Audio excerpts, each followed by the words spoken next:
네, 안녕하세요. WMC의 가혜정 간사입니다. 되게 오랜만에 청년들을 제가 만나는 것 같아요. 제가 24살 때 저희 대표님을 만나고 저희 대표님 만나면서 와 진짜 10년 안에 주님이 오실 것 같아 막 이런 그 감동을 받은 적이 있었어요. 그러니까 그게 어떤 세상의 어떤 말세의 징조나 이런 것들이 아니라 정말 곧 오실 주님에 대한 그런 기대함이 되게 컸었던 것 같아요. 근데 그러면서 제 안에서 어떤 일이 있었냐면 근데 주님이 오시면 그때 내가 있어야 될 자리가 어디지? 이거를 고민하게 됐었어요. 그리고 하나님 진짜 주님이 오셨을 때, 예수님이 오셨을 때 정말 주님 저 여기 있어요 하면서 외칠 수 있는 그 자리, 그 중에 정말 영광스러운 자리가 어디입니까? 라고 기도했을 때 그곳이 선교지였어요.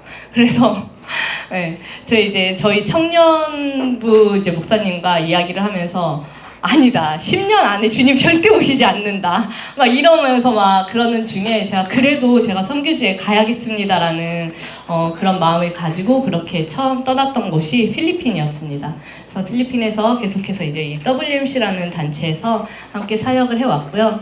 지금 WMC는 지금 여러 나라의 센터로 이렇게 해서 사역을 하고 있고, 이 본부에서는 선교사님들이 오셔서 어떤 사역을 했는지에 대해서, 그리고 그래서 우리가 어떤 복음에 빚진 그런 자들인지에 대해서 계속해서 많은 분들과 나누고 있어요. 그래서 여러분들이 많이 알고 있는 예수전도단이라던가 아니면은 순회선교단이라던가 이런 곳부터 해서 정말 많은 온누리교회 되게 큰 교회들이 좀 많잖아요. 근데 그런 교회들 수원중앙교회나 이런 교회들 다 오륜교회 이렇게 해서 다 계속해서 지금 제가 이제 나누고 있는 교회들이고요. 이제 오늘 또 이렇게 또 매화 청년교회와 또 함께 하게 되어서 정말 주님 앞에 또 너무 감사하고 영광입니다. 저희는 이 천국 복음이 모든 민족에게 증언되기 위해서 온 세상에 전파되리니 그제야 끝이 오리라라는 이 말씀을 가지고 계속해서 이 전진해 나가고 있는 단체입니다. 그래서 여러분, 이 말씀이 이제 마태복음 24장 14절 말씀인데요. 이 천국 복음이, 이 복음이 뭔지 여러분 안에 확실하게 가지고 계십니까? 복음이 뭔가요, 여러분? 선교와 전도에 대해서 혹시 들으셨잖아요. 그죠? 전도가 어떤 거다? 선교가 어떤 거다. 제가 그냥 선교, 전도 둘 다 복음을 가지고 나가는 거예요. 근데 여러분들 이번에 국내 선교 가시잖아요. 국내 전도 가시는 거 아니죠? 네. 국내 선교는 뭐냐면, 선교는 제가 간략하게 설명을 드리면 전인격적인 구원이에요. 그러니까 그냥 내 옆에 있는 사람들, 이렇게 같이 잘 살고 있는 내 이웃들한테 이렇게 복음을 전달해 주는 거는 전도예요. 그런데 정말 이 사람들에게 필요한 무언가를 먹을 것, 입을 것, 어떤 문화적인 것, 이런 모든 것들을 같이 전달해 주면서 그들에게 같은 내 삶을 공유해 주면서 나 진짜 하나님 만났는데 너무 좋아, 이런 것들을 함께 전달해 주는 게 선교예요. 네. 조금 달라요. 근데 별로 크게 차이는 없어요. 근데 그래서 여러분들이 이번에 2박 3일 이렇게 인천, 또 익산, 제천에 갔을 때 그냥 이들이 같은 한국인으로서 어떤이 아니라 그 안에서 계속해서 찾아보셔야 될 게 있어요. 그게 뭐냐면 그들의 필요성이에요. 그들에게 무엇이 필요하지? 복음을 전해야 되는데 이들에게 무엇을 통해서 복음을 들어가야 되지? 이런 것들을 여러분들이 아마 계속 찾아보셔야 될 거예요.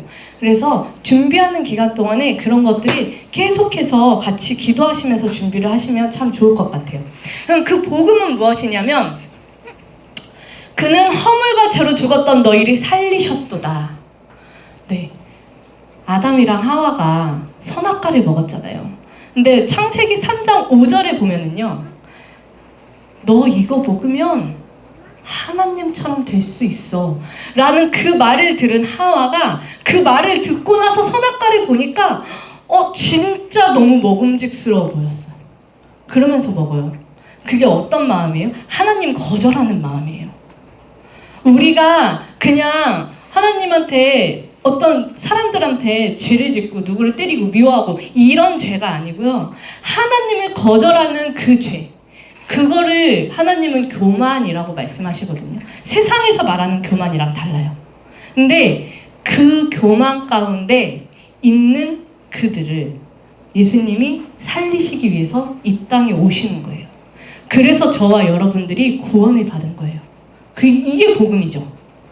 우리가 잘 먹고 잘 살고로 끝나는 것이 아니라, 우리가 그냥 이 땅에 있는 것으로 끝나는 것이 아니라 그 다음에 천국이라는 곳에 가야 되는데, 우리가 다시 하나님과 다시 만나야 되는데, 하나님이 천지를 창조하셨을 때 너 나랑 같이 있어야 행복해? 그러니까 나랑 같이 있어야 돼? 이거를 계속 말씀하시면서 이 땅을 다스리고 정복하라고 하셨는데, 그것을 잊어버리고 선악과를 따먹은 그 죄 때문에 우리가 죄인이 되었다는 거예요. 근데 그것 때문에 그것 때문에 죽었던 우리를, 하나님이 마귀의 자녀가 되어버렸던 우리를 다시 하나님의 자녀로 올려주시기 위해서 예수님이 이 땅에 오셔서 십자가를 지셨어요.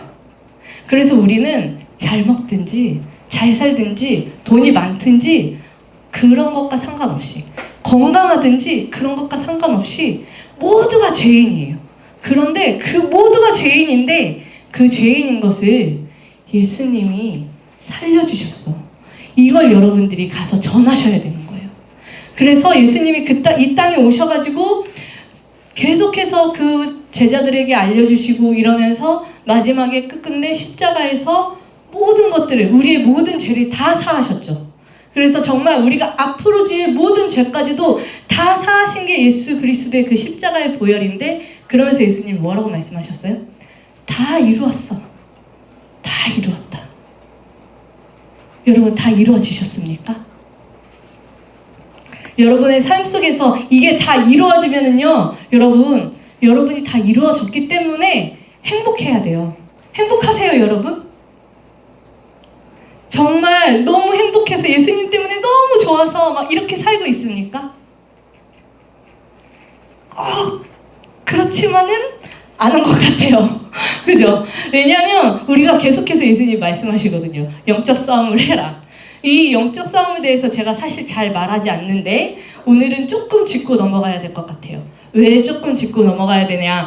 제가 계속 이 매화 교회를 놓고 이 메시지를 받고 그러고 나서 계속 기도를 하면서 어제 주님이 주신 말씀이 있었어요. 베드로전서 5장 5절에서 7절 말씀이었거든요. 근데 그 5장 5절에서 7절 말씀이 결국엔 그 복음이에요. 너희는 아무것도 할 수 없어. 하나님은 교만한 자를 대적하고 겸손한 자에게 은혜를 주시는데, 아까 말했던 그 교만, 하나님을 거절하고 하나님과 상관없이 살아가는 너희들이 하나님 앞에서 겸손하게, 하나님 저 아무것도 할 수 없으니까 주님이 해주세요. 주님이 하실 때 완벽한 것을, 주님이 하실 때 더 빠름을, 주님이 하실 때 더 아름다움을 기대합니다 라는 그 마음과 함께 주님 앞에 올려드렸을 때 하나님이 일하시기 시작하신다는 거예요. 여러분을 통해서. 그게 하나님의 비전인데요. 그 비전을 사도행전에서도 이야기를 하고 있어요. 네. 먼저 주님이 위임 명령을 통해서 제자 삼아서 세례를 베풀고 가르쳐서 지키게 하라고 마지막에 말씀하시면서 승천을 하시죠. 그 승천을 하신 다음에 이 말씀으로 말씀을 하시는 거예요. 성령이 너희에게 임하실 텐데 그 성령이 임하면 너희가 예루살렘, 온 유대, 사마리아 땅 끝까지 이르러서 내 증인이 되리라. 그게 나의 비전이야. 너희가 가서 세례 베풀고 제자 삼아서 지키게 하는데 그 일을 할 때 성령이 함께 하실 거야. 성령이 함께 하시는 것을 느끼고 그 은혜를 받는 자는 하나님 저 정말 아무것도 할 수 없으니까 주님이 해주십시오라고 겸손하게 주님 앞에 나아가는 자들입니다. 그래서 여러분들 준비하실 때 꼭 그것을 놓치지 않고 같이 준비하셨으면 좋겠어요. 주님, 우리가 하는 게 아니라 주님이 해주세요. 주님, 우리를 통해서 주님이 일하시는 것들을 우리가 보기 원합니다. 주님이 하실 때 가장 아름답고 완벽합니다. 라는 그 고백과 함께 준비를 하셨으면 좋겠습니다. 그렇게 모든 민족에게 가라는 주님의 말씀 가운데 우리나라에도 주님의 이 말씀이, 복음이 들어오기 시작을 하는데요. 예수님이 이 땅에 오셨어요. 예수님이 이 땅에 오시고 그 예수님의 말씀 가운데 교회가 생겼어요. 자, 예수님이 이 땅에 오셨을 때 우리나라는 어떤 시대에 있었을까요? 여러분 혹시 아시나요? 우리나라 어떤 시대에 있었을까요? 네, 제가 지금 열심히 힌트를 주고 있습니다. 네, 역시 목사님. 맞습니다. 삼국시대에 있었어요. 그래서 예수님이 오시기 전에 57년, 37년, 18년도에 이미 우리나라에는 신라 백제 고구려가 태동을 하고, 그리고 신라의 소스리왕이 372년, 예수님이 오신 다음 372년 후에 우리나라에는 복음이 들어가라고 주님 말씀하셨지만 우리나라엔 불교와 유교가 들어옵니다. 그래서 고려가 우리는 불교를 국가로 할 거야. 그래서 불교 국가 순불 정책을 쓰고, 조선은 우린 유교 국가야 하면서 유교 정책을 쓰죠. 근데 우리의 이런 불교와 유교를 뛰어넘는 정말 지금까지도 교회 속에서도 보여지는 그런 어둠의 세력이 있어요. 5000년의 샤머니즘. 여러분들이 잘 알고 있는 단군 할아버지. 네. 우리 요즘에는 너무 세련되게 우리 곁에 잘 들어와 있죠. 타로 카드, 타로 카페, 어떤 뭐 사주 카페 뭐 이런 것들로도 되게 잘 들어와 있고, 전에 어떤 장로님이랑 이렇게 대화를 하는데 이사를 가신대요. 손 없는 날. 손 없는 날이 뭐냐면 귀신이 좋아하는 날이에요. 그래서 해코지를 안 한다는 날이에요. 그날은 이사 비용이 비싸요. 한 1.5배. 그렇지만 왠지 괜히 불길하고 찝찝하니까 이러면서 손 없는 날 이렇게 이사를 하신다고 말씀하시더라고요. 근데 우리 이 5000년의 이 샤머니즘 속에 정말 그런 교회 문화와 이런 것들이 안에 은연중에 들어와 있는 것들이 있더라는 거예요. 다른 국가들은 정말 이 복음을 위해서 싸우고, 정말 복음을 위해서, 예수 그리스도를 위해서, 예수 그리스도 때문에 내가 살고 있어요라는 그것들을 표현하기 위해서 내 목숨을 내놓고 정말 그렇게 살아갈 때 우리는 이렇게 어둠 속에서 예수님의 이름 한번 들어보지 못한 그런 나라가 바로 우리나라였습니다. 근데 그러던 우리나라에도 어느 이제 시점이 되어지면서 바로 복음의 빛이 들어오기 시작을 하죠. 바로 1885년에 드디어 복음의 빛이 들어오는데요. 정말 단 한 번도 복음을 듣지 못했던 이 민족 가운데 하나님이 일하시기 시작하세요. 그 일하심이 1807년에 중국에 먼저 있었고요. 1859년에 일본에 먼저 들어갑니다. 그리고 우리나라는 아까 제가 몇 년도라고 말씀드렸죠? 1885년에 드디어 그 빛이 들어오기 시작을 하는 거예요. 우리나라는 그 전까지 계속 쇄국 정책을 유지하고 있었어요. 그래서 어느 서양인들과 교류하는 것들이 금지가 되어 있었습니다. 근데 그러던 어느 날 이 귀칠라프라는 이 중국 선교사님이 우리나라로 오게 돼요. 이분이 우리나라를 알고 오게 된 게 아니라 이 동인도에서, 우리 너무 잘 알고 있죠. 동인도에서의 이 배를 타고서 원래는 일본으로 가려고 했는데, 이 일본으로 가기 위해서 산동반도를 가서 일본 오키나와를 가야 되는데 파도가 너무 심해가지고 우리나라 장산곳이라는 곳으로 와요. 근데 이 장산곳에 이 배가 정박을 할 수가 없어서 그 배를 인양을 하면서 고대도라는 곳으로 갑니다. 이 고대도에서 보니까 귀칠라프 선교사님이 딱 고대도에 와서 봤는데 이 사람들은 중국 사람이랑 달라. 근데 일본 사람들이랑도 달라. 뭐가 달라요? 일단 언어가 달라요. 그리고 복식이 좀 달라요. 뭔가 생긴 건 비슷하게 생겼는데 뭔가 다 타문화권에 있는 내가 알지 못하던 그런 나라를 지금 이분이 발견을 한 거예요. 그러면서 보니까 이 사람들이 한자를 쓸 수 있는 사람들도 있고 없는 사람들도 있지만 어쨌든 한문이 있으면 이게 되어지니까 이분이 그럼 나 여기에 좀 머물 수 있을까? 이러면서 교정에 편지를 씁니다. 그리고 이제 성경책이랑 유리항아리랑 막 이런 걸 해서 조정인 왕에게 이렇게 보내줘요. 그때가 우리나라 순종이 왕을 하고 있을 때였어요. 그렇게 하고 있을 때 이 순종이 뭐라 그러냐면, 우리나라는 세국 정책을 하고 있고 그때 당시 이제 청나라랑 이런 관계들이 있기 때문에 우리는 지금 외국인을 받아들일 수가 없다. 그러니 너는 나가라. 이렇게 이야기를 해요. 얼마나 속상하셨겠어요. 근데 이분이 그러면서 이 세국 정책 가운데 있으면서 뭐를 해주냐면 주기도문을 번역을 해줘요. 그래서 우리나라에 선교사가 들어오기 전에 주기도문이 먼저 들어옵니다. 이분은 주기도문 번역해주고, 또 여러분 지금 맛있게 먹고 있는 감자 있죠? 이 감자도 귀칠라프 선교사님에 의해서 받은 감자예요. 그래서 옛날 우리 어르신들은 역사책에 이게 있어요. 구칠라프 감자. 아마 어머니들, 할머니들은 그렇게 배우셨을 거예요. 그렇게 해주시면서 이분이 이제 다시 돌아가게 되시는데, 그때 이 귀칠라프를 통해서 하나님의 비전을 이야기를 하시는 거예요. 바로 이렇게 말씀하셨어요. 전능하신 하나님께서 세국 정책을 거두고 이 약속의 땅에 복음이 들어가도록 허락하실 것이다.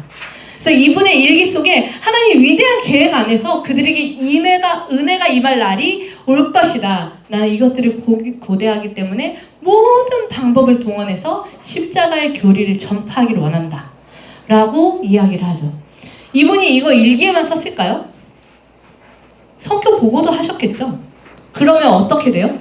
그 정보에 반응하는 누군가가 있다는 거예요. 귀칠라프 선교사님이 그렇게 하시고 나서 30년이 조금 넘은 시간이 지나서 이 토마스라는 선교사님이 조선에 대해서 알게 됩니다. 이 1865년도에는 무슨 일이 있었냐면 우리나라에 병인박해가 있었어요. 병인 양요 들어보셨죠? 네, 프랑스 함대랑 우리나라가 싸워서 이겼던 게 병인 양요인데, 이 병인 양요가 있기 전에 병인 박해가 있어요. 그게 뭐냐면 천주교 신자들을 다 처단하는 그런 일이 있었어요. 여러 가지 정치적인 환경과 이런 걸 통해서 천주교의 프랑스 신부들이 9명이 참수를 당했고요. 우리나라 문헌으로 8,000명 정도가 한꺼번에 참수를 당했다라고 이야기를 해요. 근데 역사학자들은 최소 2만 명 추정을 하고 있습니다. 프랑스 이 천주교가 우리나라에 먼저 들어오고 그들을 박해하는 이 사건을 통해서 이 박해를 피해서 중국으로 도망간 조선 사람들이 토마스 선교사님을 만나는 거예요.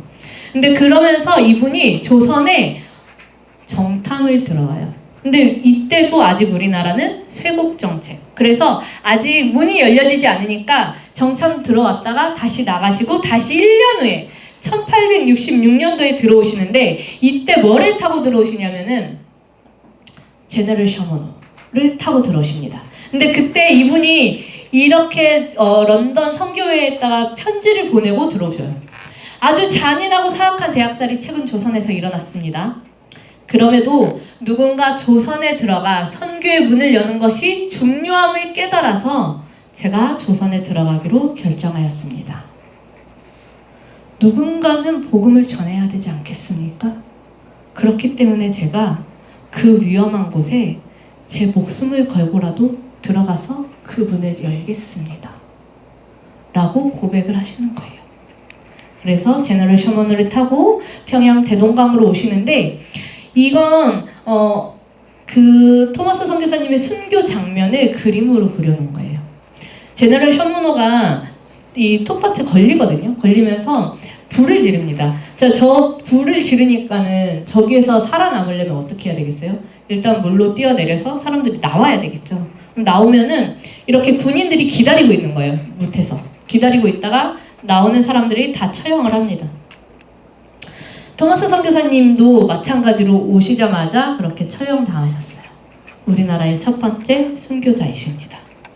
선교사님이 이 처형당하실 때 이 지금 보시면은 두 손을 모으고서 기도를 하시고 앞에 성경책이 보여지죠.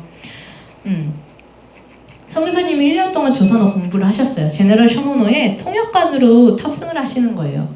그리고 이곳에 왔을 때 계속해서 주님 앞에 기도를 하시고 이 책을 받으라고 이야기를 하고 그 책을 주고, 그러고 나서 처형을 당하시는 거예요. 처형 당하셨을 때 그 선교사님이 파송한 교회가 이 웨일즈 하노버 교회인데요. 영국에 있는 교회입니다. 여기 보시면 이게 다 무덤이에요. 이게 이 교회 담임 목사님 무덤이거든요. 근데 선교사님을 파송한 교회 담임 목사님이 편지를 받는 거예요. 제가 들어가기로 결정하였습니다. 그 편지. 근데 이때 이 교회 담임 목사님은요, 선교사님의 아버지셨어요. 얼마나 애가 타셨을까요? 근데 그 애가 탄과 동시에 선교사님이 순교하셨다는 소식을 듣습니다. 아버지 묘에 보면은 아버지가 1684년까지 29년을 더 사시거든요. 선교사님보다. 그러면서 이 웨일즈 하노버 교회는요, 우리나라를 위해서 계속해서 기도를 해요. 저희 팀이 마지막에 웨일즈 하노버에 들어갔을 때 할머니 5분 계셨어요. 이 할머니 5분이 우리가 아직도 너희 위해서 기도하고 있어. 교회 안에 우리나라 지도가 걸려있더라고요. 근데 이제 너희가 우리나라를 위해서 선교사를 보내주면 안 되겠니? 라고 이야기하시는 거예요.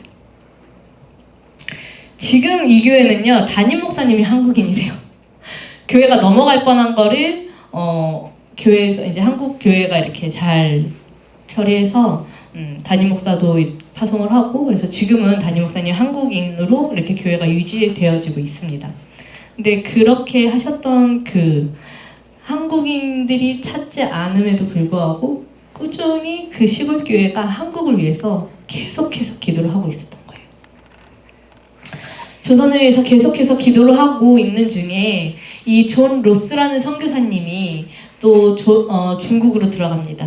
그리고 맥킨타이어라는 이 선교사님도 중국으로 들어가셨어요. 이분들이 들어가셨을 때는 토마스 선교사님이 순교하고 한 6년 후쯤?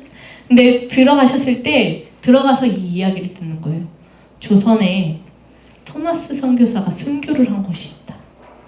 그가 원래 중국 선교사였는데 그곳에서 순교를 하게 됐어. 이 이야기를 전해 듣게 돼요. 선배 선교사로부터 전해 들으면서 이분들이 그러면 그 조선에 누군가가 다시 문을 열어야 되겠잖아요. 누군가는 다시 복음을 전해야 되잖아요. 근데 이곳이 여전히 세국 정책으로 복음을 전할 수 없으니까 이분이 생각한 게 뭐였냐면, 고려문이라는 곳으로 가서 내가 이곳에 성경을 보내리라. 하나님의 말씀은 살아있고 원동력이 있어 골수와 영혼을 쪼개듯이 정말 하나님의 말씀이 제일 강력한 선교사이기 때문에 그 성경을 보내리라 라고 이야기를 하시면서 고려문에 가서 조선어를 공부를 하세요.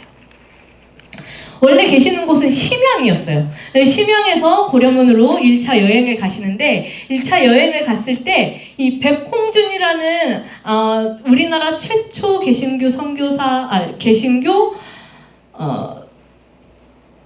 순교자입니다. 순교자인데 이 아버지를 만나면서 한문이랑 그리고 이제 이 정도계몽이라는 이 신학서적인 거죠. 신앙서적을 전달을 해줘요. 전달을 해주는데 이분은 여기에서 이 중국이랑 계속 왔다 갔다 하면서 일을 하시는 관료였어요. 아들한테 중국에서 있는 신문물들을 계속해서 갖다 주는데 이번엔 이 책을 받았으니 이 책을 갖다 주는 거예요. 그리고 다시 2차로 여행을 했을 때 여기서 이응찬이라는 사람을 만나면서 이 사람이 언어 선생이 돼요. 이응찬이 그럼 어떤 사람이냐? 이 사람은 그 뗏목 같은 걸 타고 다니면서 보따리 장수였어요. 그러니까 여기에서 우리 조선에서 물건을 사다가 중국에서 팔고, 중국에서 물건을 사다가 조선에서 팔고. 근데 이 뗏목으로 싣고 가는데 얘가 난파가 된 거예요. 자기 자신만 겨우 살아남았어. 다시 어떻게든지 일어서서 다시 자기 고향으로 돌아가야 되잖아요. 근데 돈도 없고 아무것도 없고 돌아갈 여비도 없고 이런 상황에 누군가가 은밀히 다가와요. 야, 조선어 가르치는 선생을 구한대. 너 한번 해볼래? 처음에 거절해요. 왜 거절을 하냐면 세국 정책이었잖아요. 만나서 교류하는 게 안 되는 거예요. 그리고 밤중에 조용히 찾아가서 내가 이거 해줄 수 있는데, 그렇게 해서 이분이 만나지는 거예요. 그렇게 해서 만나서 이 조선어를 가르치고, 조선어를 가르치는 거에서 끝나지 않고 가르치면서 선교사님이랑 성경 번역을 시작을 합니다. 그러니까 믿어서 시작을 하는 게 아니라 그냥 조선어 선생으로 내가 이거 해야 되는데 나 이거 좀 도와줘 이러니까 그래? 이러면서 도와주기 시작을 했는데, 도와주다 보니까 말씀을 계속 읽게 되죠. 그러면서 이분이 개종을 해요. 나중에는 세례를 받고, 그런 일들이 이제 맥킨타이어 선교사님과 로스 선교사님을 통해서 일어나는 거예요. 조선어를 배우셨어요, 존 로스 선교사님이. 그리고 이 나라에 선교사가 분명히 들어갈 것이기 때문에 이 나라 언어로 된 어떤 문법책을 내가 좀 해놔야 되겠다 이러면서 해놓으셨어요. 기억, 니은, 디귿. 지금도 영어로 읽어도 기억이죠. 그렇게 다 해놓으신 거예요. 그렇게 해놓으시니까 얼마나 선교사님들이 편했겠어요? 근데 이렇게 알파벳만 해놓으신 게 아니에요. 나, 너, 우리 막 이렇게. 그리고 조선에는 가라는 동사가 있는데, 이 가가 어떻게 변형이 되고 파생이 되냐면 가우, 가시, 가라, 가소, 가슴마, 갓난이, 가슴매, 갔다 라고 파생이 돼. 근데 이게 어떤 거냐면, 양반을 만나면 언어를 높임말을 써야 되고, 중인을 만나면 또 그 동의어를 써야 되고, 천민을 만나면 또 막 이런 모든 것들을 다 같이 해놓으신 거예요. 그리고 나중에 이제 언어로 말을 하는 것. 어떻게 왔었나? 걸어왔으네. 맨 밑길이 나갔나? 팔스포리 갔네. 다이아 바가지 못하 갔다. 이거 어디 말인 것 같아요? 네, 의주 말입니다. 이응찬 씨가 의주 분이셨어요. 그래서 의주 말로 이렇게 언어를 배우신 거예요. 그러니까 성경도 어떻게 번역이 돼요? 의주 말로 번역이 되어지겠죠. 그래서 지금도 이 심양에 가면은 조선글 성경 번역 유적지라고 이렇게 되어 있어요. 이 코로나 터지기 전에 심양에 저희 이제 대표님이랑 청년들이 갔었는데, 진짜 깜짝 놀랄 일이 있었어요. 어떤 일이 있었냐면, 중국에서 여러분 복음 전할 수 있나요? 없죠. 우리 모두가 알고 있는 사실이잖아요. 근데 어떤 중국 사람이 막 오더니 우리 보고 예수님 믿으세요 이러는 거예요. 너무 놀랍고 당황해서 오히려 선교사로 그렇게 간 저희가 놀랍고 당황해서 학을 떼고 옆에 있는 선교사님한테 여쭤봤어요. 이렇게 전해도 돼요? 그랬더니 그분이 하시는 말, 여기는 돼요. 여기는 그게 가능한 지역이에요. 그만큼 이 복음에 이런 것들이 열려있는 곳이 심양이더라고요. 그래서 선교사님 그렇게 해서 이 예수 성교 전서를 번역을 하시고, 처음에 마가복음, 뭐 이렇게 해서 누가복음, 쪽복음으로 하다가 계속해서 번역을 해주십니다. 그 이제 백홍준이라는 사람이 아까 제가 최초의 개신교 순교자라고 말씀을 드렸는데, 이분이 그렇게 선교사님을 찾아가요. 나중에 어른이 되고 찾아가고, 또 이 서상윤이라는 분이 또 선교사님을 만나게 돼요. 아픈 가운데에서 선교사님 만나고 선교사님 치료해주면서 이분이 이 성경 번역에 같이 동참을 하게 되면서 성경의 퀄리티가 높아집니다. 이분 한학에 되게 뛰어나신 분이신 거예요. 그러니까 우리나라 말도 잘하지만 한문에 되게 능숙하신 분이라 이 한문으로 된 성경을 이분이 이제 같이 번역을 하게 되고, 그렇게 해가지고 우리나라에 이 복음들이 계속해서 들어오게 되죠. 아까 백홍준 장로님, 우리나라 초대 장로님이신데, 이분이 그렇게 해서 오신 이 복음을 갖고 오게 되잖아요. 근데 우리나라에 이게 성경이 금서였어요. 그래서 지금도 국세청 이런 데 들어가면 그걸 볼 수 있어요. 우리나라 최초의 밀반입 물품은 성경으로 기록되어 있습니다. 그래서 성경을 이분들이 가지고 들어가야 되는데 어떻게 가지고 들어가야 될지 모르는 거예요. 그러니까 처음에는 그냥 가지고 들어갔다가 걸리고 안 되고 이러니까 나중에는 이걸 다 성경을 찢어서 새끼줄을 까요. 그리고 개나리 옷짐을 딱 메고 그 줄로 다 이어서 맨 다음에 가지고 들어와서 다시 다 펴요. 성경책을 만들어서 그 성경책을 가지고 전도를 하는 거예요. 그렇게 해서 하다가 이 백홍준 장로님은 걸리시고 감옥에 가셨다가 고문 당하시고 순교를 하게 되시고, 이 서성윤, 서경조 이 두 형제는 그렇게 하다가 감옥에 갔으나 하나님의 예배실 가운데 친척이 감옥에 간수로 있었어요. 그래서 도망치게 해주고 이분이 몰래 도망쳐서 이 소래라는 곳에 가서 또 그곳에서 조용히 살면서 복음을 전하는데, 그러면서 소래 교회가 생겨나요. 우리나라 최초의 교회입니다. 그래서 우리나라는 선교사님이 들어오기 전에 주기도문이 먼저 번역이 되어지고요. 그리고 성경이 먼저 들어오고요. 그런 다음에 교회가 먼저 생겨져요. 그래서 이 교회가 초가집에서 또 95년에 이렇게 기와집으로 이렇게 바뀌게 되고, 우리나라에 선교사님들이 오시면 다 이 교회를 한 번씩 가보시는 거예요. 너무 신기하잖아요.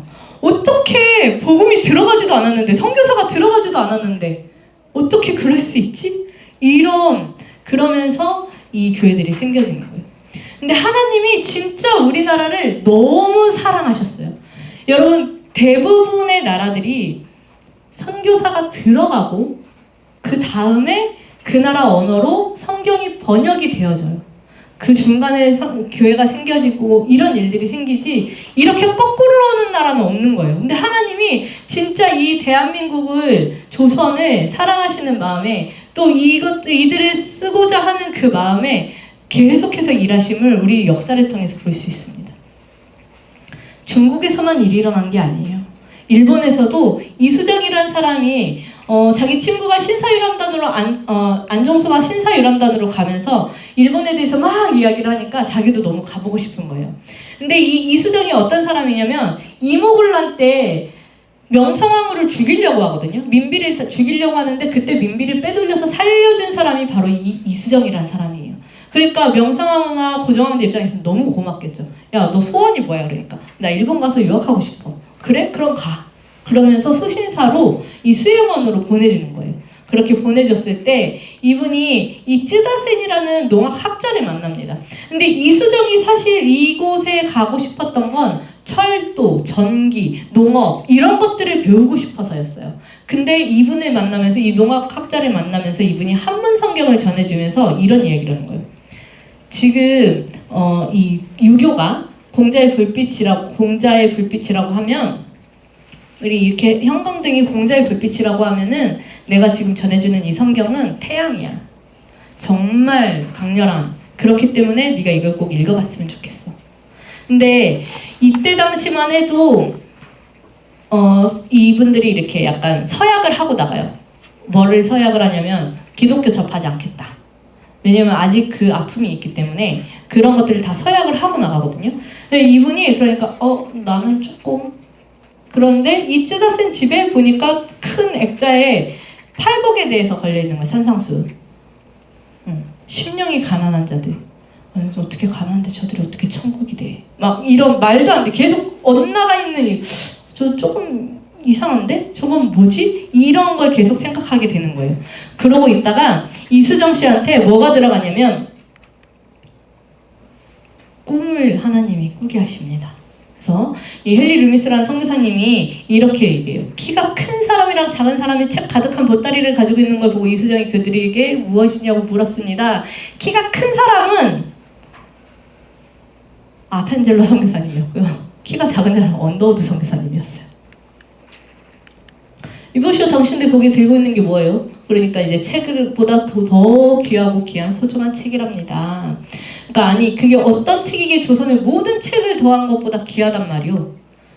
이 책은 바로 하나님의 말씀을 기록한 성경책입니다. 하나님이 이미 꿈으로 한번 보여주시죠. 그 이수정의 마음을 여시는데 뭐를 쓰시냐면 마태복음을 씁니다. 마태복음이 처음 시작 뭘로 되어 있는지 아시죠? 예수님 족보로 되어 있어요. 그러니까 이수정이 자기 유교 사상 되게 족보가 중요하잖아요. 근데 이게 마태복음이 족보로 되어 있으니까는 낳고 얘네들도 이런 족보 뼈대 있는 가문에 이런 것들이 있구나 이러면서 마음을 열기 시작하고 성경을 보고 예수님을 믿고 이 일들이 계속해서 일어나는 거예요. 그러고 나서 전국 기독교 대치목회, 일본에 있는 모든 기독교인들이 모여서 기도하는 그 자리에 마지막에 이수정 씨를 대표 기도를 마지막 기도를 시켰어요. 그때 이 우찌무라 간조가 뭐라고 이야기했냐면 우리 아무도 알아듣는 사람이 없었어요. 알아듣는 사람이 없었지만 정말 이 일을 오순절의 다락방 기적처럼 그렇게 느껴졌습니다. 이수정 씨가요. 한국말로 기도를 했어요. 그러니까 아무도 말을 못 알아듣는 거예요. 그런데 성령의 강한 임재 가운데 우리는 아멘이라는 이 단어 하나밖에 못 알아들었지만 하나님이 일하실 것을 여기 있는 모든 사람들이 느꼈습니다. 라고 고백을 하는 거예요. 그리고 이 이수정 씨가 계속해서 편지를 보냅니다. 우리나라에도 선교사를 좀 보내주십시오. 언더우드 선교사님이 우리나라 장로교 최초의 선교사님이신데 이분이 이런 이야기를 해요. 내가 정말 여러 나라를 어떻게 가야 될지 고민하고 있는 중에 편지를 받았는데 그 편지를 보고 나를 조선에 보내시려고 내게 말씀하신 것이 아닌가 하는 생각이 들었습니다. 그 조선인의 이름은 리주테입니다. 일본식 발음이거든요. 이수정 씨. 네, 그렇게 해서 이수정 씨의 그 편지들. 그래서 정말 이수정 씨도 마찬가지로 여기에서 우리 마가전이라고 현토 성경 뭐냐면 그 한문으로 성경이 되어져 있잖아요. 거기에 이 토를 다는 거예요. 그래서 말 맞자와 오를 가짜를 써서 옳은마의 이야기라고 하면서 이렇게 현토 성경을 쓰고 나중에는 순우린말로 이렇게 번역이 되어집니다. 그래서 처음에는 여기 보시면 한문으로 이렇게 다 되어져 있죠. 이렇게 처음에 번역을 하고 그 다음에 우리나라 말로 번역을 하고 나중에 동생이 찾아와요. 야, 니네 형 돈 없어서 못 오나 보다. 니네 형 데리고 와라. 이러니까는 이 동생이 형한테 이제 돈 들고 찾아오는 거예요. 그랬더니 아니 나 여기에서 할 게 있어. 내가 지금 여기에서 철도보다 농업보다 더 귀한 것을 만났기 때문에 내가 여기서 해야 될 일이 있어.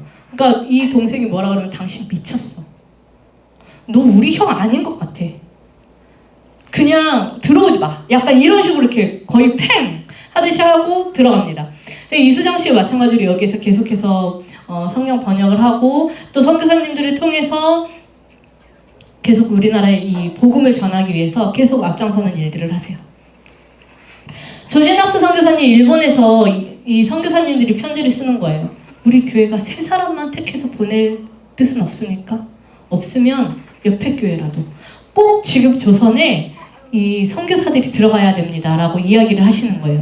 중국에서도 옵니다. 정말 빨리 참신하고 헌신적인 현명히 움직이는 기독교자들의 참여로 제재하지 않으면 안 될 것 같습니다.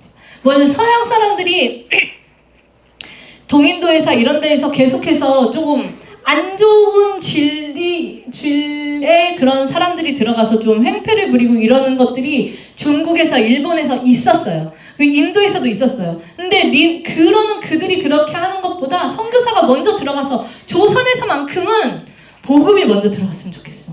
라는 걸 계속 선교사님들이 쓰시는 거예요. 그러니까는 그렇게 복음이 먼저 되어지고 이 우리나라를 위해서 계속해서 기도해지고 정말 성경이 들어가기 시작하고 이러면서 우리나라에 닫혀져 있던 조선의 문이 열리기 시작을 합니다. 계속해서 기도하는 그 기도의 응답으로 여러분 보빙사 아시죠? 1883년에 드디어 1882년에 이제 미국 공관이 세워지면서 저는 견미단으로 배웠어요. 근데 아마 여러분들 보빙사절단으로 배웠을 텐데 이 보빙사를 통해서 미국으로 가게 되는 이걸 통해서 또 하나님이 일을 하세요. 자, 우리나라에서 미국을 갈 때 그때 당시에는 배를 타고 이 샌프란시스코를 갑니다. 그리고 샌프란시스코에서 대륙 횡단 열차를 타고 동부로 넘어가야 이제 워싱턴이랑 이쪽을 갈 수 있는 거예요. 이걸 타고 가는데 이 보빙 사절단이 정말 놀랬대요. 미국의 그 번화한 문물을 보고 번영되어져 있는 자동차, 전기 뭐 이런 모든 것들을 보면서 정말 놀랬는데 이 미국 사람들도 이들을 보면서 정말 놀래요. 이 모습 이대로 갑니다. 네, 갓 쓰고 도포 입고 얼마나 신기했겠어요.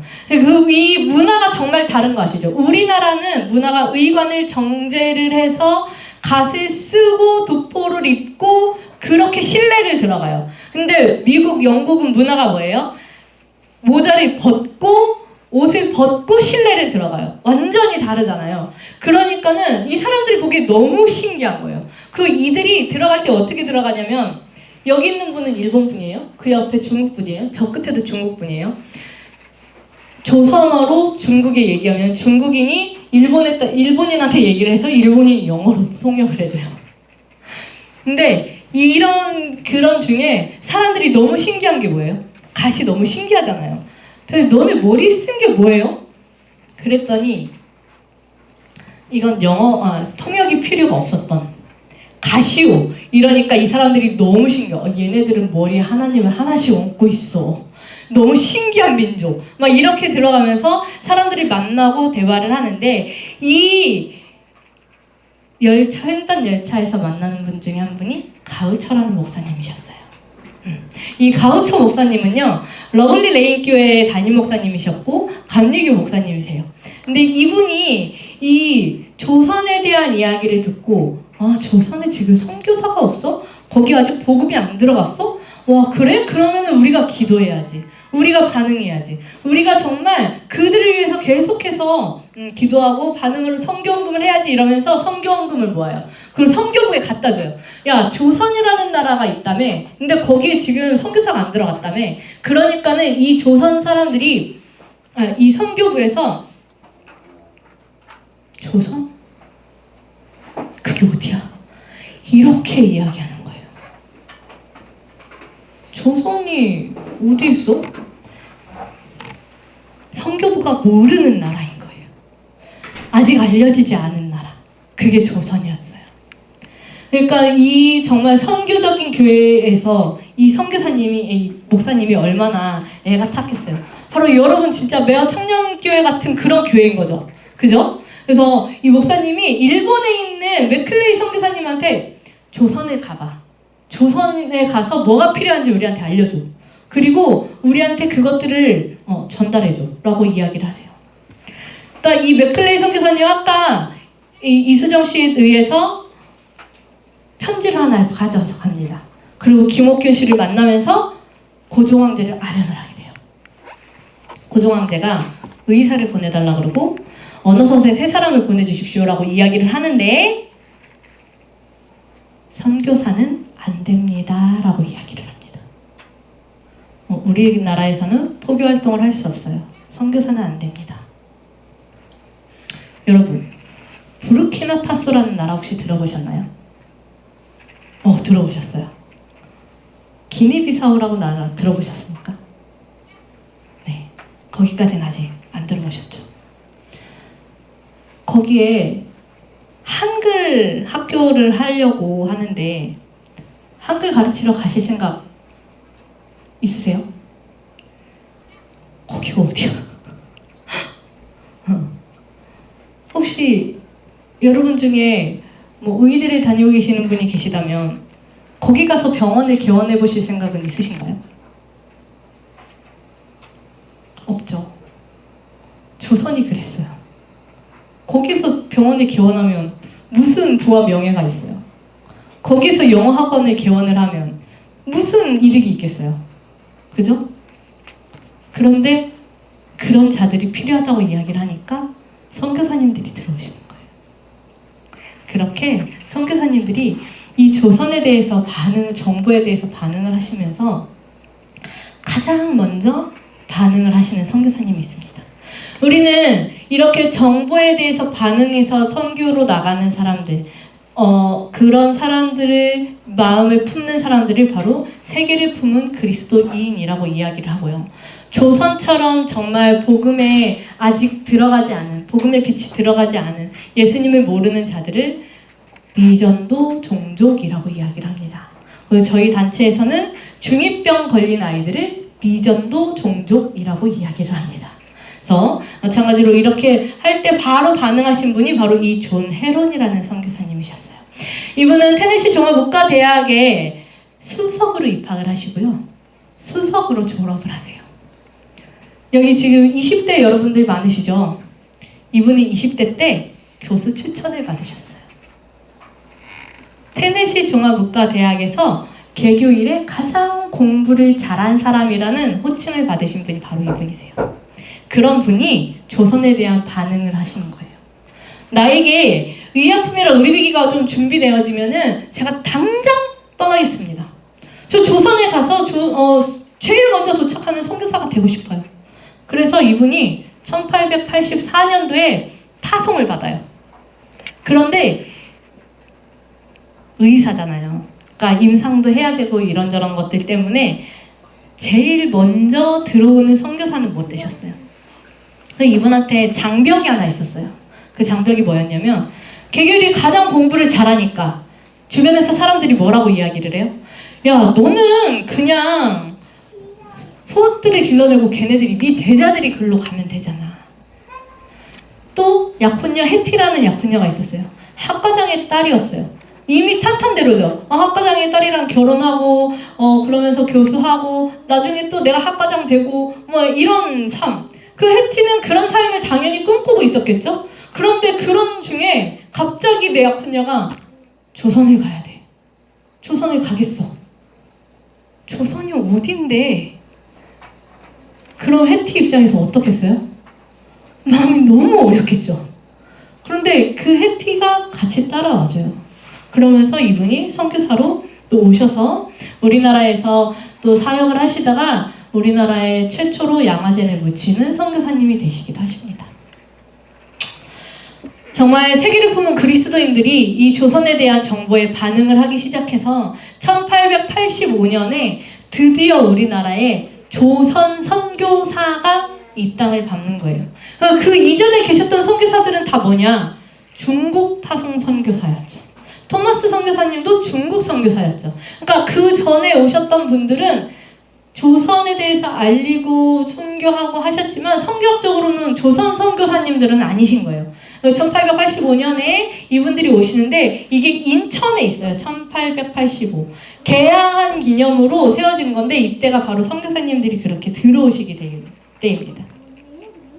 인천 제물포항으로 오시는 4월 5일은 부활주일 아침이었습니다. 그래서 이분들이 아펜젤러 선교사님, 언더우드 선교사님이 감리교 최초의 선교사로, 장로교 최초의 선교사로 우리나라 가운데 오셔서 계속해서 섬겨주시는데요.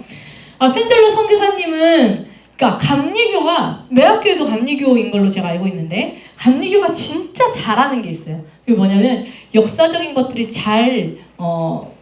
이렇게 잘 고증을 해요. 그리고 또, 미리 준비도 잘해요. 그래서 펜젤러 선교사님 오실 때 이미 지금 펜젤러 선교사님이 우리나라의 최초 감리교로 하시는 곳이 정동 제일교회예요. 지금의 정동에 있는데 이 정동 제일교회 이 터랑 이런 것들을 감리교에서 미리 사놨다 그러더라고요. 그리고 이분이 오시는데 이때 우리나라에 갑신정변이 터져요. 그러니까 밀란이 일어나니까 이 미국 공간에서 못 들어오게 해요. 왜냐하면 아펜젤러 선교사님은 그때 부인이랑 같이 들어오거든요. 근데 이 부인이 뱃속에 아기가 있었어요. 그러니까 너무 위험하니 지금 서울로 들어오지 말고 잠시 일본에 머물렀다 다시 왔으면 좋겠습니다 라고 하세요. 그러면서 이분이 잠시 일본에 머물렀다 다시 또 인천에 머물렀다가 다시 서울까지 들어오기까지 그냥 이렇게 계시는 것 같지만 그러면서 교회가 생겨요. 그게 인천 내립교회입니다. 그리고 선교사님이 오셔가지고 또 사역을 하시다가 사역하시면서 배제학당이라는 곳에서 사역을 하세요. 학교를 시작을 하는 거예요. 언어 선생 돼요. 의사 돼요. 그런데 뭐 안 된다 그랬어요? 포교 활동 안 된다 그랬잖아요. 교회를 바로 세울 수가 없잖아요. 그러니까 학교를 먼저 시작을 하는 거예요. 그 배제학교가 130년 전에 이미 우리나라에서 너무 뛰어난 지금의 국제학교의 모습을 갖춥니다. 그래서 모든 과목을 영어로 가르쳐요. 이미 그때도 영어는 경쟁력이 있었어요. 그래서 선교사님들이 영어를 가르치는데 우리가 일제강점기에 들어올 때도 선교사님들이 이 조선을 향한 그 마음에 어떤 것이 있었냐면 일본 사람들이랑 경쟁해서 뒤처지지 않게 교육하는 것. 그래서 영어로 다 가르치고 자주독립에 대한 것들, 자주민주에 대한 것들을 계속해서 가르치는 거예요. 그래서 이 배제학당은 한문과 성경 공부를 뺀 나머지 모든 과목을 영어로 가르칩니다.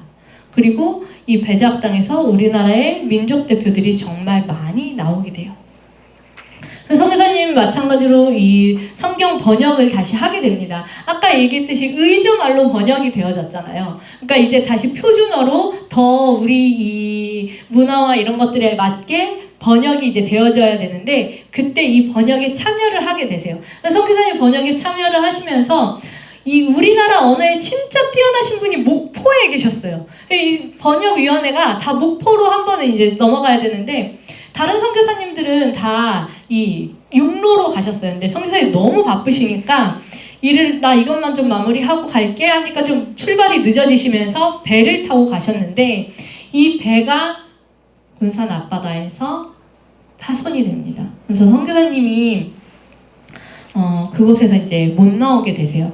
근데 거기에 탔던 분이 선교사님만 계시는 건 아니겠죠. 다른 선교사님의 증언에 의하면 샌젤러 선교사님이 나와야 되는 상황인데 나오지를 않더래요. 나오지 않고 계속 허우적거리면서 뭔가를 찾더래요. 그게 뭐였냐면 자신의 조사, 그러니까 지금의 비서 역할을 하는 자신을 돕는 한국인, 그리고 선교사님에게 미션이 하나 있었어요. 이화학당에 있는 어린 여자아이를 집에 데려다주는 그 여자아이를 찾으시는 거예요. 내가 지금 나와야 되는 게 아니라 걔네들을 데리고 나가야 되는 거예요. 그래서 선교사님도 못 나오셨어요. 선교사님이 이곳에 이제 수장이 되시니까 시신을 찾을 수가 없잖아요. 그래서 양화진에 있는 선교사님 묘에는 기념비가 있습니다. 그곳에 있는 아펜젤러 선교사님은 아들인 헬리다츠 아펜젤러 선교사님 묘예요. 헬리다츠 아펜젤러 선교사님이 중2일 때 선교사님이 돌아가셨어요. 미국에서 공부하고 계셨거든요. 조선을 정말 많이 원망을 해요. 그런데 그 원망에서 마주 끝나지 않고 하나님이 다시 조선을 향하게 하시는 거예요. 그러면서 우리나라에 오셔서 배제학당에서 사역을 하시고 또 우리가 6.25를 겪죠. 그 6.25 때 그 구호물자들을 총괄하고 이런 일들을 하셨던 분이 또 헬리다츠 아펜젤러 선교사님이셨어요. 그래서 선교사님이 우리 아버지가 너무 사랑했던 조선 사람들이 우리 아버지를 기억했으면 좋겠습니다. 저를 꼭 양화진 땅에 묻어서 아펜젤러라는 이름을 기억하게 해주십시오 라는 그 유언에 의해서 아펜젤러 선교사님이 그렇게 묻히시게 되셨어요. 의사가 너무 필요했어요. 조선에는 정말 너무 많은 사람들이 별거 아닌 그런 병으로도 죽어가고 있었거든요. 의사가 필요합니다. 이곳에 의사가 너무 부족합니다. 라는 그 말에 반응하셨던 분이 바로 이 로버트 하디라는 선교사님이세요. 캐나다 토론토 의대를 졸업하셨고요. YMCA 후원으로 이곳에 오시는데요. 로버트 하디 선교사님 그리고 마가렛 켈리 선교사님 두 부부가 오시는 거예요. 근데 이 두 부부가 왜 의사가 되었는지가 이분의 그 일기 속에 나옵니다. 어렸을 때 부모님과 아버지를 잃었지만 그들로부터 좋은 신앙교육을 받았던 터라 우리는 세상에서 가장 유익한 존재로 살아가자고 결심하였다. 여러분들 지금 무언가를 향해서 나아가고 있으시잖아요. 어떤 공부를 하고 있고 준비를 하고 있고 또 일을 하고 있고 이러실 텐데 그곳에서 어떤 유익한 삶, 어떤 유익한 존재로 살아가길 원하십니까? 이분들은 가장 유익한 존재로 살아가기 위해서 의사가 되셨어요. 그래서 그렇게 우리나라에 오시는 거예요. 처음에 부산에서 사역을 하시고요. 부산에 있다가 선교사님들이 계속해서 부산으로 들어오니까는 나중에 원산으로 가세요. 원산에서 사역을 하다가 원산도 개항이 되면서 선교사님들이 들어오니까 그럼 난 선교사가 없는 철원으로 갈게 이러면서 철원에서 사역을 하시는 거예요. 이 철원에서 사역을 하실 때 철원 질경터 교회를 이제 설립을 하시고 이분이 이제 편지를 쓰시는 거예요. 그래서 한 달 내내 지경터에서 일을 했는데 복음에 관심을 가지고 있는 사람들을 모아서 성경 공부를 시켰습니다. 그들 중 멀리는 40에서 50리 밖에서 오는 이들도 있었는데요. 우리 처음으로 조선인들이 자신의 죄를 고백하고 큰 소리로 우는 것을 보았습니다. 성경 공부를 하니까 성령의 임하심이 그들에게 있는 거예요. 그러면서 그들한테 23명이 세례를 받겠다고 신청을 했는데 그 중에 몇 명만? 15명만. 8명은 너는 아직 준비가 되어 있지 않아 라고 이야기를 하는 거예요. 너는 좀 더 성화가 돼야 돼. 너의 삶이 진짜 주님 앞에 있니? 이러면서 다 주는 게 아니라 정말 주님 앞에 나가는 사람들만 세례를 베풀었다라고 이야기를 하세요. 근데 이분이 그렇게 지경토에서 이 지경토 교회, 지금 현존에 있는 지경토 교회인데 사역을 하시다가 원산에서 이 여자 선교사님들이 부흥회를, 사경회를 하기 위해서 이 선교사님을 초청을 합니다. 원산에 있는 여자 선교사님들은 어떤 분들이셨냐면 이때 중국의 의화단이라는 사건이 있었어요.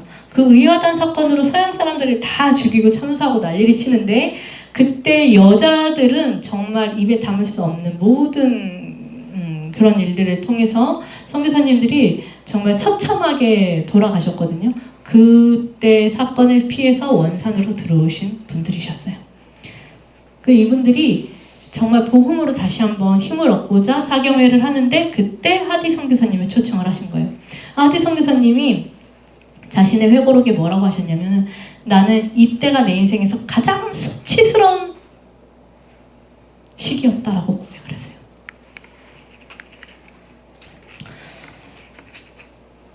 나는 거짓 선교사였습니다.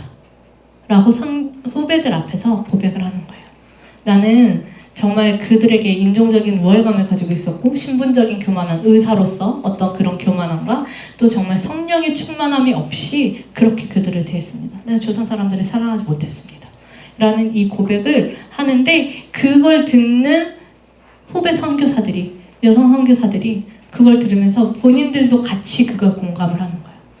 아, 진짜 성령이 없이 일하였던, 정말 사랑이 없이 일하였던, 그냥 내가 선교사로 있으니까 여기서 일했었던 그 시간들을 같이 회개를 하는 거예요. 근데 하나님이 거기서 끝내지 않아요. 이분이 다시 이제 본인 지경토 교회로 가잖아요. 교회 가서 또 다시 이 이야기를 조선 사람들 앞에서 하는 거예요. 내가 당신들을 사랑하지 못했습니다. 사랑하지 않았습니다. 여러분, 담임 목사님, 저희 청년 목사님 뒤에 계시는데 앞에 나와서 내가 너희들을 진짜 사랑하지 않았어 라고 이야기하면 여러분들 마음이 어떨 것 같으세요? 너무 배신감 느낄 것 같지 않으세요? 전 진짜 배신감 느낄 것 같거든요. 근데 이 조선 사람들이 뭐라 그랬는지 아세요? 선교사님, 저희도 선교사님 사랑하지 않았어요. 선교사님, 저는 도둑질을 했어요. 선교사님, 저는 간음을 했어요. 저는 살인을 했어요. 자기들의 죄를 고백하기 시작하는 거예요. 성령의 역사하심은 회개에서부터 시작이 됩니다. 그렇게 본인들의 죄를 10시, 11시, 12시, 1시, 2시가 되어도 끝나지 않으니까 집에 들어갔다 다시 모여서 또다시 계속. 그러면서 이때 생겨난 특별한 헌금이 있어요. 그게 양심전이에요. 제가 우리 청년 대표님의 돈을 훔쳤어요. 100만 원을. 그런데 내가 지금 회개를 했잖아요. 그럼 제가 어떻게 해야 되겠어요? 100만 원 줘야 되겠죠. 최소 이자는 못 쳐서 드려도 원금은 줘야 될 거 아니에요. 근데 대표님을 찾을 수가 없어. 연락이 안 돼. 얘가 살았는지 죽었는지조차도 알 수가 없어. 그럴 때 그걸 양심전이라고 해서 하나님 앞에 드리는 거예요. 그 헌금이 전국에서 계속해서 쏟아져 나옵니다. 그런 일들이 있으면서 또 그때 맞물려서 있었던 게 바로 이 새벽 기도였어요. 길선주 목사님의 새벽 기도로 우리나라의 새벽 기도가 시작이 되어집니다. 그러면서 새벽 기도가 시작이 되어지고 이러면서 2년 후에 평양 대부흥운동까지. 그래서 이 원산 대부흥운동의 시작. 하디 선교사님의 그 고백이 우리나라의 이 영적 각성을 일으키는데요. 이게 바로 선교사님들이 어떻게 이야기하냐면 사도행전 이후 가장 강력한 성령의 역사다 라고 이야기를 해요. 정말 모든 사람들이, 모든 그리스도인들이 다 같이 회개를 하는 거예요. 다 같이 회개하고 정말 그런 우리가, 그럼에도 불구하고 그런 우리에게 주님이 주신 그 복음을 가지고 살아갑니다 라는 고백을 하는 거예요. 순교자의 피해는 교회의 씨앗이 된다고 이야기한 것처럼 그 평양 대부흥 운동이 있었던 장대현 교회는 토마스 선교사님이 순교하시면서 그곳에서 받았던 성경으로 시작이 되어집니다. 그 성경을 받았던 자들이 이 성경 금서니까 못 갖고 있잖아요. 그거 갖고 있으면 처벌당해요. 그러니까 그걸 관아에 내야 되는데 이 종이질이 너무 좋은 거예요. 이 종이가 너무 좋으니까 이 종이로 뭘 하지? 하다가 그 집에 도배를 해요. 그 집이 나중에 주막이 되고, 그 주막이 되었던 그 주막에, 주막이 뭐예요? 여관이잖아요. 여행객들이 왔다 갔다 하는 그 여관에 사무엘 마펫이라는 선교사님이 가요. 깜짝 놀래요. 아니 어떻게 이런 일이 있을 수 있어. 성경으로 도배를 해놨다고? 그러고 나서 알고 보니 그 책이 그렇게 전달이 되어졌고, 사무엘 마펫 선교사님 그리고 여기가 교회가 되었으면 좋겠습니다 라는 이야기를 하는데 실제로 그렇게 교회가 되어져요. 그게 평양 장대현 교회예요.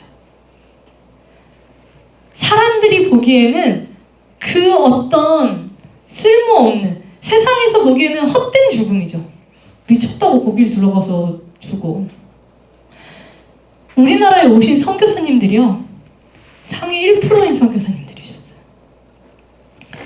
거기에서 살면은요, 의사로 떵떵거리면서 살 수 있으신 그런 분들이 조선이란 나라에 와서 조선 사람들이랑 살면서 그들의 필요를 채워주고 그들을 위로해주고 그들에게 복음을 전해주면서 그렇게 살다가 이 땅에 묻히시는 거예요.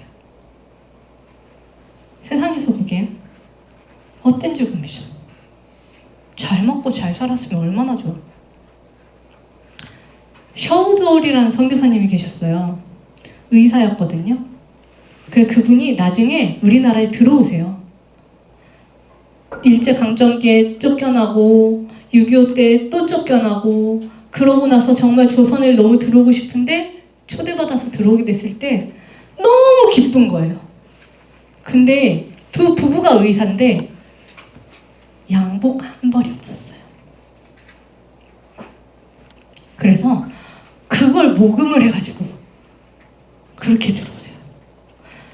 정말 친구들은 너무 잘 사니까 셔우드 선교사님 와이프인 마리안 선교사님은 친구들이 옷을 빌려줘요. 그 옷 입고 들어오세요. 그게 무슨, 세상에 보기엔 어떠한 것도 진짜 이상한 삶이잖아요. 말도 안 되는 삶이잖아요. 아니 왜? 잘 살 수 있는데 왜? 그런데 그런 그들의 희생과 사랑이 있었기 때문에 저와 여러분이 있는 겁니다. 하나님이 세상을 이처럼 사랑하셔서 정말 이 땅 가운데 수많은 선교사님들을 보내주셨어요. 그 수많은 선교사님들이 정말 이곳에서 살아내면서 복음을 전하시는 거예요. 언어 선생으로, 의사로, 나중에는 목사님들이 그렇게 들어오실 때 본인들의 살 수 있는 권리와 이런 것들을 다 포기하고 그렇게 이 땅에 오셔서 복음의 빛으로 살아내셨습니다. 오직 성령이 너희에게 임하시면 너희가 권능을 받고 예루살렘과 온 유대와 사마리아 땅끝까지 이르러 내 증인이 되리라 하시니라. 성령이 임하지 않으면 그 삶을 살 수가 없어요. 미쳤다고 여기 와가지고 죽어요? 미쳤다고 여기 와서 굶어요? 미쳤다고 여기 와서 그렇게 헐벗으면서 그들과 같이 뒹굴어요? 성령님이 계시기에 내가 만난 예수님이 너무 좋아서 예수님 때문에 그렇게 사시는 거예요. 여기는 광주에 있는 선교사님 병원이에요. 여기는 공주고요. 여기는 청주고요. 여기는 마산 창원이고요. 여기는 대구고요. 정말 많은 선교 선교사님들이 그렇게 흑암에 앉은 우리나라에 그 사망의 그늘 가운데 있었던 죄인 되었던 정말 예수님을 알지 못해서 그저 그렇게 살다가 지옥 갈 수밖에 없었던 그런 우리들한테 피와 땀과 눈물을 흘리면서 살아내심으로 그 복음을 전해주신 거예요. 정말 세계를 품은 그리스도인들이 정말 조선에 대해서 듣고 금식하면서 반응을 해요. 야, 조선이란 나라가 있대. 선교사가 아직 안 갔대. 우리가 선교헌금을 해야 되지 않겠어? 어떤 어머니 한 분이 그렇게 아침 금식을 하고 그 어머니가 금식하는 걸 보는 아이들이 엄마 왜 금식해? 조선이란 나라에 위해서 금식해. 그래? 그럼 우리도 할래. 그 집이 그리고 그 아이들이 다니는 학교에서 너희 왜 금식해? 조선이란 나라가 있대. 그래? 그럼 우리도 동참할게. 그렇게 조선에 대한 헌금이 모아져서 그걸 또 들고 갈 사람이 없는 와중에 제가 그것을 들고 가겠습니다 라고 고백하면서 그렇게 이 땅 가운데 선교사님들이 오셨어요. 그리고 여러분들이 이제는 그 삶에 반응을 하실 차례입니다. 먼저는 기도로 반응을 해주시고요. 또 헌금으로 반응을 해주시고 정말 선교사의 삶으로 그렇게 반응을 해주셨으면 좋겠어요. 여러분들 이번에 국내 선교 가시잖아요. 전도 가시는 거 아니죠? 선교 가시는 거죠. 여러분 2박 3일 짧은 시간이지만 정말 그 가운데 하나님의 역사하심을 마음껏 누렸으면 좋겠어요. 선교사님들이 그렇게 있을 수 있었던 것들은 그들의 어떠함이 아니에요. 그들의 뛰어남이 아니에요. 그들을 쓰시는 하나님 때문이었어요. 정말 우리가 하나님 그렇게 써주세요. 2박 3일 동안 인천에서, 익산에서, 제천에서 하나님 저희를 그렇게 써주세요. 선교사님이 만났던 그 하나님이 여러분들의 하나님이 되기를 간절히 기도합니다. 네, 잠시 기도하고 마치겠습니다. 사랑의 주님 감사합니다. 아버지 정말 이 시간 아버지 정말 우리가 만났던 그 선교사님들의 이야기가 그저 이야기로 흘러가지 아니하고 정말 하나님이 그저 그랬던 하나님으로 지나가지 아니하고 우리의 하나님으로 만나기를 원합니다. 아니, 정말 이 땅 가운데서 역사하셨던 그 하나님의 그 역사하심이 우리 매화 청년교회를 통하여서 정말 이 국내 선교를 갈 때 그곳에서 동일한 역사가 일어나기를 원합니다. 주님 일하여 주시옵소서. 성령 하나님 임하여 주시옵소서. 준비하는 모든 순간순간마다 주님께서 함께하여 주시옵시고 정말 성령에 앞서지 아니하고 성령에 뒤처지지 아니하고 성령과 함께 그 모든 것들을 잘 감당해 나아가는 시간 되게 하여 주시옵소서. 감사합니다. 사랑합니다. 예수님 이름으로 기도합니다.